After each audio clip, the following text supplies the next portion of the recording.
Potato, and today we're having a lively conversation with some of the exhibited artists and Emmanuel George, the curator of B.A.S.E exhibition at the Allied Cultural Arts Center. Hi everyone, welcome Emmanuel. Hey, how you doing? It's an honor to be on this artist talk platform, the city of Pompano. Love what y'all doing and just honored to be here with yourself and such talented artists. So let's hear what you have in store for us today. It's so great to see you all. All Oh, right, yeah. Well, so we have two phenomenal artists. We have one artist. We'll start off with he was actually highlighted in your video, Miss Fodero. He had the Leola Collins piece that you were focusing on at the exhibit. So he's the artist behind that one. So and Richard is also if I'm not mistaken, he can correct me if I'm wrong, the first Black tattoo artist from the northwest side of Dania Beach, and he's also the first Black artist to do, well, the first Black artist in the city of Dania Beach to do the history box, the history electrical box, and the first public art display in the northwest side of Dania Beach. So it's an honor to have him here. How are you feeling today? And if there's any and who are some people that inspired you to, to take your art serious? All right. Who inspired me? I don't know. Inspiration comes from a lot of things. Depends on like what do you mean? Like when you say inspired? Well, like who inspired you, as an artist? Like was there a certain artist that you were looking up to? Was it just a natural God-given talent? I mean, who Well, inspired you? we all know it's God, it's natural God-given talent. Like I can't get it from I can't wake up with it. You know what I'm saying? Mhm. Somebody had to give it to me. You know what I mean? But like I feel I'm my only inspiration. You know? Okay. And then like when did you realize like that you can really start to go places with your art? When I was about, we'll say, give or take, about the age of 16. Mm-hmm. You And when know, was that? What was that? I'm sorry. what were you Go gonna ahead. say? No, I'm saying what was that moment? Like when was that moment? Like, Oh, I did my first airbrush piece of Lil Kim, and it sold okay. for $1,200. Wow, at 16, phenomenal. So, it's like really important, for people to hear your story, especially, knowing you personally and, knowing the trials and tribulations that you went through and now seeing you, really elevate and prosper as a self-taught artist. So, we're going to get back to you, but I do want to introduce the next artist. Her name, Miss Cherish Watson. Now there is some now she kind of reps both Dade and Broward, but I consider her a Broward artist. I know I did see that Made in Dade poster that that Made in Dade poster, but you are a Broward artist. You lived in Broward for 20 years in Miramar, so that is Broward. So Cherish, the same question, like who inspired you and when did you realize that you can really start to go places with your art? I've always done art since I was little. I never really took it serious until probably like 11, 12 years ago. And as I progressed over the years, I've learned that different artists kind of inspire me to do different things. I feel like I'm more multiverse when it comes to my art. Even Rich, he inspires me. He gives me a lot of advice. He tries to guide me and coach me with little things. I do kind of get frustrated sometimes when I don't want to do something and I don't put my mind to it, but I get that guidance in some sense. But everything and pretty much everyone that gives me that uplift and the confidence kind of, gives me the guidance. Okay. And then when did you realize that like, you can really start to go places with your art? Yeah, about 11 years ago. Okay.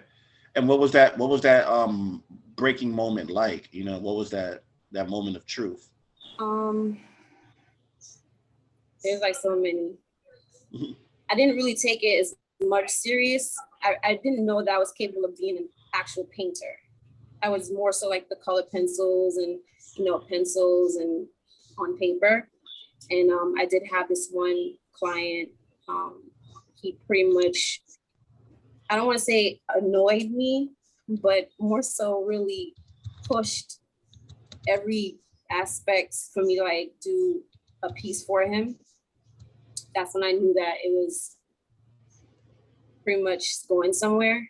And as that years kind of grew and other people saw my work and I was doing more art and I pushed myself to do painting just one time, and then I kind of saw it was going somewhere. So as the whole years grew by, I just basically was taking off from there. Okay. So, being a Black artist, being a Black woman artist, was there any obstacles that you had to face, being a Black artist, being a Black woman in the art community? Yeah, it's a lot. It's it gets a bit frustrating because sometimes people don't really see my art. They see the physical aspects of me. So they don't really take me serious as a, African-American woman and an artist in that one box, So it's just, I have to keep consistently telling myself, that's just a small little glitch. Don't worry about it. There's other things, other people that's going to inspire me, that's going to motivate me, that's going to, support me in everything that I do. So that small little glitch is nothing. That just keeps helping me, giving me that whole mindset that I'm going to do more. I'm going to get there. I'm going to be great. I'm going to get all my artwork seen, noticed, make sure that people understand that I take my art serious. Richard, on to you. What were some of the obstacles that you have faced as a Black artist, as a Black man, as a Black artist in the art community? Me having a mouth full of goals and things like that, it's harder for me because being where I'm from, which is Dania Beach, Florida, not many artists come from there. And then people stereotype me for the way I look. Like, the challenges I face are different than most people, Okay. It's understood. I mean, coming from the inner city and, it is like a stereotype of like how people who come from that environment is, it's always like, you're either doing one extreme or the other. So, when someone like you comes out and, you look like, how people would see a stereotype, but, they see like a game banker. Yeah, they see that, but you use that to your advantage, because it allows you to speak to people other people, someone like myself or some of the other people here that is on this panel may not be able to reach certain people that you can reach, but you can do it because of your aesthetic, and you use that to your advantage, because like I said, it makes you stand out, it makes you a one of one, so yeah, that's good that you brought that because like, my saying, like me being who I was in the past to who I am now is different. You know what I'm saying? Like, not everybody knew I was an artist back then. They knew me for the stuff I was doing other than art. You know what I'm saying? So like, my goal is to show kids you can still be from the slums or you want to be from, and still make it out and still be who you want to be, not what your predicament or situation you live in, or project you to be. You know what I'm saying? Definitely. Like how many people, like, you ask how many people I went to school with, they didn't even know I was an artist. You know what I'm saying?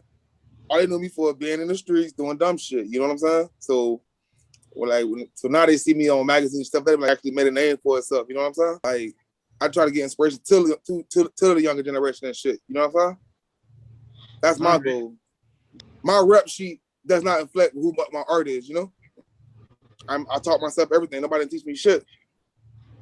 I had to go to prison in order to come home to become who I am now. Guys, there's a little kid right now probably being a badass kid in school, but he might be the next Picasso. We don't even know it because society shows that you got to be this way because you're from this area. So I broke that stereotype. You know what I'm saying? Yeah. So I also do want to say too, just to stay back here onto you, is the the Black art scene in Broward, I mean, there's Black art, vibrant Black art scenes throughout the United States and many places in New York and California and Atlanta and other places. What would you like to see in terms of Broward County, in terms of the Black art community?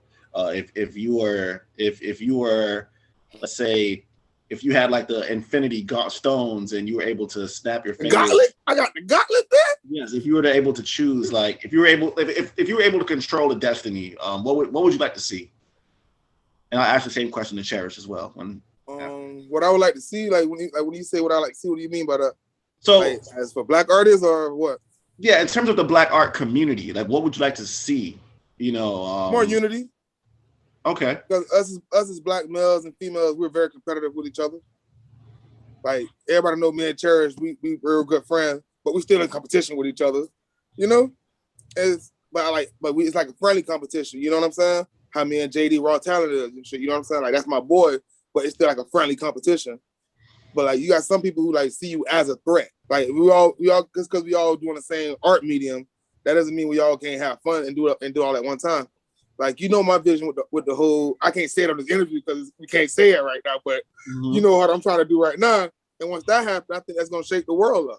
I mean, Broward has like a very I always say when it comes to Broward County, like their Black art scene is very freaking crazy. It's so much talent. But I feel as if, and it's not to like take shots at anyone, but it's really just like a lot of people in like the higher positions aren't really with the culture of the people in Broward. Yeah. There's maybe about, off the top of my head, there's over 76 Black artists in Broward County that I know. And that's not including people that maybe Cherish knows or maybe people that it's maybe in the hundreds.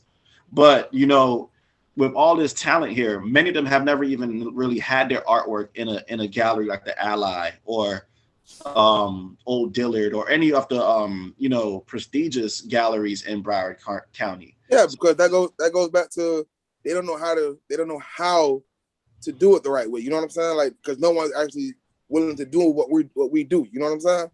So like we can only carry so many different artists, and until once they see us moving it, then okay, now they want to jump on board and stuff like that. We started the movement of the collective, and now everyone is trying to do the collective, and we're attracting more artists that we don't even know. We moved to Florida and be like, oh, I see y'all boys doing this, see y'all doing that. You know what I'm saying? So it's obvious we're making noise, we're just not making a big enough noise. You know what I'm saying? Pretty soon we're gonna be Fat Albert in the game. Yeah, I mean, that is true too. But I also do tend to say as well that, when you have people in positions that, there should be a sense of eye to eye level, it shouldn't just be like a thing where it's tokenized.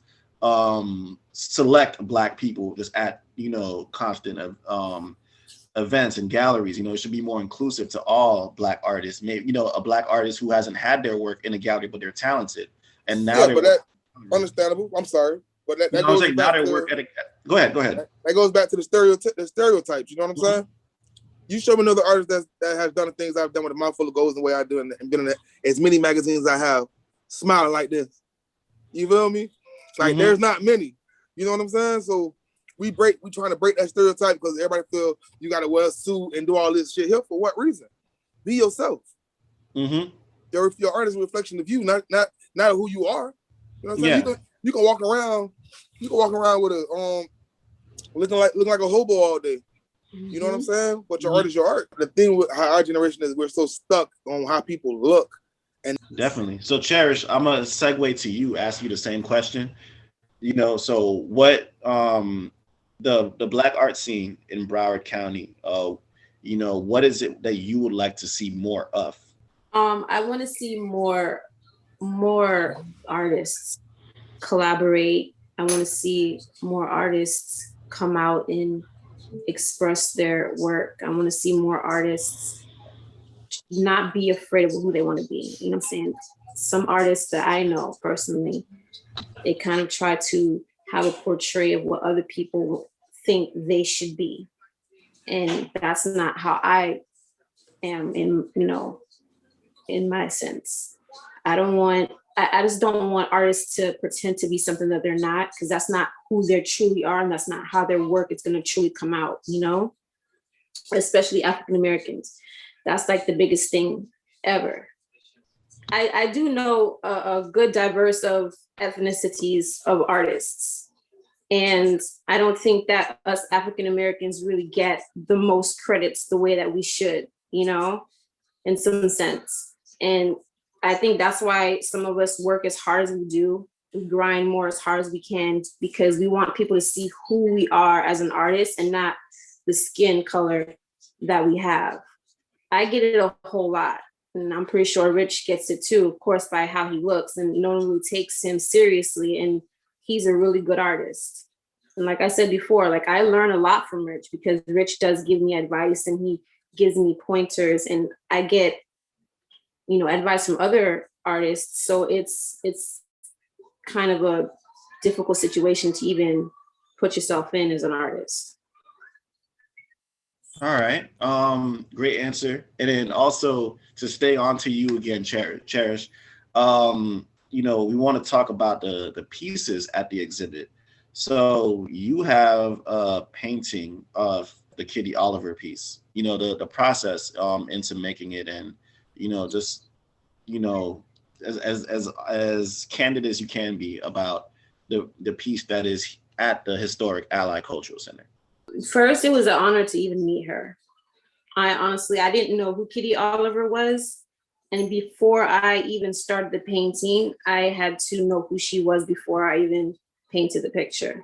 I just wanted to get a little small background and history of who I'm actually painting, so I can kind of understand who that person is, you know? Like I say, I take my art seriously. And it was actually a fun piece. I wanted to make sure that I painted it the right way to where she would appreciate it and understand that I really took the time, the effort, the love, the creativity to make it in her honor, you know, just so she can understand that this is Cherish the artist. This is what I created, and this is basically who I am. I was there when you met her, so you know, seeing her reaction, she loves it. That was priceless for me. Things like that to me is the most blessed, appreciated, just humbled feeling ever, to even have her appreciate my work. You know, and there's gonna be more to come. You know, there's definitely gonna be more to come. I just feel as if like it's great seeing local Black artists like yourself and Richard being able to honor, you know, pioneers here in Broward County, and it's a great dynamic to bridge the gap between local Black artists and the local Black history here. You know, it's something that I feel as if, you know, will continue on as long as I'm here and breathing. So Richard, on to you. To us about your painting of Miss Leola Collins. My painting it's pretty simple. I turned trash into treasure. I literally took an old sign, painted on it, and draw it on it, and turned into a piece of art. I literally got that dumpster, just so y'all know that. I'm not even lying. But that's fine. Express yourself. You know, so when you drew, now Leola Collins is from the same city you're from. You know, she's a pioneer in her, you know, in Broward County, not just in Dania, but in Broward County, for her work that she's done as a entrepreneur, and a big time focus on education. Even the school is named after her, Collins Elementary. And also, many people did not know, but she was also the secretary and treasurer at the Providence Hospital, where Dr. Sistrom, where he started, him and Mizell. So do you feel any like semblance, like doing like a piece of someone that's, you know, from the same area that you're from? I'm trying to make the same impact she had, trying to be remembered through history. Beautiful, you know, beautiful answer. You know, and again, like it's, you know, people are loving it. And, you know, I just want to see, you know, more of it, you know, of local Black history in the arts. Miss Juliana, is there something that you are wanting to say? Yes. I mean, I want to also trace back a little on the conversation. It's really interesting to hear you talk about how you feel that the community sees you. And for me, and I really thank you, Emmanuel, for bringing this exhibition, this proposal. It was the first time that I worked with you. And I met you both through your artwork first. I didn't know how you looked. The moment I saw Leola Collins install, I knew it was trash to treasure. I look at it and I said, this is unbelievable. Same with the kitty image. And what is beautiful is, yes, I met you first with your artwork. I know how serious everyone in the exhibition is about their own, and I'm yet to meet everyone in person, but I can tell that you're all really serious and extremely talented. That also, when I read the proposal that Emmanuel sent, this is an historical exhibition where we're highlighting historical figures. I was expecting something else. Once I start seeing the vibrancy, the colors, I also realized that you were making a personal connection. I realized that you have read about these historical characters, that you know about them. Now from Cherish, I know that she actually met the person she painted in person. So it is transmitted in the artworks. And someone like me who has never met you, but I'm hoping that this is opening the door for us to future collaborations. I thank you, and I thank Emmanuel to really crossing the bridge and introducing us to all these fabulous artists that are exhibiting at the Ally. So thank you so much. I just thank Richard and Cherish and all the artists for, believing in my vision and, contributing. We're all a team, and I just wanted it to Love get, you. yep, love y'all too. Love, Love you. Love you. yes. And well, Anyway, I want to thank you all for your time today, Emmanuel, for making the bridge to introduce us to these voices. And I second everything that you say. We want to be a platform where everybody's given a voice, where we can hear everybody's point of view. So yeah, like you said, it's not about hierarchies, but it's being able to pass the mic to everybody. Everybody has a voice, everybody has something to say, and we want to hear everybody. So we're starting with this, at least with me, we're starting with this conversation. So I thank you so much for your time, for your inspiration, for bringing these historic figures to light and to having this conversation again.